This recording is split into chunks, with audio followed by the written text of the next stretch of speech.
Yesu, alimtumikia Yesu, alimuishi Yesu, hakuacha maombi, hakuacha neno la Mungu, aliishi maisha ya kumpendeza Bwana. Ndio maana tunasema bibi kwamba rest in peace. Sema amina kwa jina la Bwana. Bwana Yesu asifiwe sana.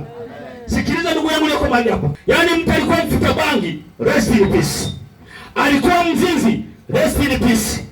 Alikuwa mchonganishi wa dawa za watu zimeachanishwa, rest in peace.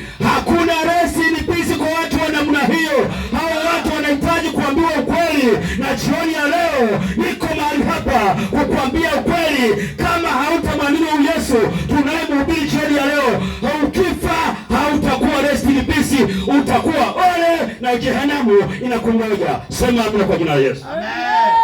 Bwana Yesu asifiwe sana. Biblia inasema heri wafu wafao katika Bwana. Biblia inasema hawa watu wanaokufa katika Bwana watapumzika baada ya taabu zao.